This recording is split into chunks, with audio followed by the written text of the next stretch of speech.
Ramon! Ramon! Right, I actually forgot about this story with all that's going on. You might remember I called out Lewis I hate my own mother because she is White Hamilton's knighthood, bestowed upon him by Boris Johnson, meaning old BLM fanboy Lewis Hamilton kneeled in front of that overly privileged white woman that we called the Queen. After 6 months of bitching about white privilege, he obviously missed the irony in him bowing before the most privileged white person in the country, possibly even the world. Now, Lewis was not the only BLM fanboy Boris honoured, oh no. It seems Boris Johnson did not support BLM directly, but he is making up for it now by helping their enablers be honoured for what they did. Because I expect you might remember midway through last year we had a BLM riot in Bristol city centre, featuring as usual a pack of mostly white rampaging lefty tosspots destroying public property like the statue that they ended up throwing in the river, while as you might remember the police literally stood by and did nothing. And when the BBC pulled up the local police chief on why they are now letting people break the law, he actually said this.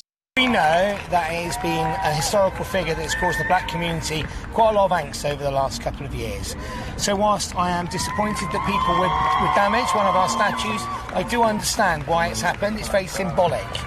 You might wonder why we didn't intervene and why we just allowed people to put it in the docks. We made a very tactical decision that to stop people from doing that act may have caused further disorder, and we decided the safest piece to do in terms of our policing tactics was to allow it to take place. Should you have stopped this happening? Should you have protected the statue? So our policing style was from the outset low-key. We were not able to get to the statue in time to protect it. And once it had actually been toppled, there was clearly a pre-planned attempt to bring that down. They had grappling ropes and they had the right tools. So once it was down, we made a decision. The right thing to do was just allow it to happen, because what we did not want is tension. Some people will say that maybe that was the wrong strategy, that you should have intervened and challenged this behaviour. So I understand why people might think that we should have intervened and challenged, but this was a very difficult policing operation. There's a lot of context that sits around it, and I believe we did the right thing. No regrets? No regrets.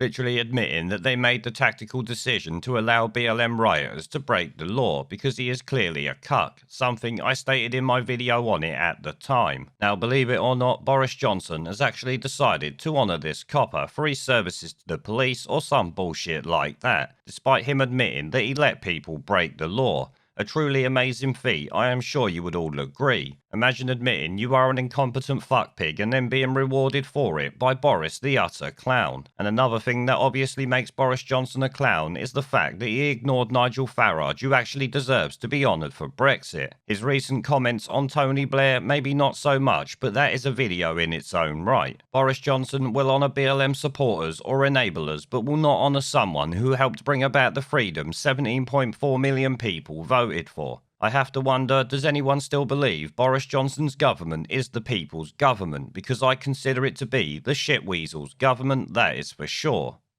There is a pattern consistent throughout history of oppressed people turning on the oppressors, slaves against their owners, the peasantry against the feudal barons, colonies, Mr. Verhofstadt, against their empires, and that is why Britain is leaving. And it doesn't matter which language you use, we are going, and we are glad to be going. We're off.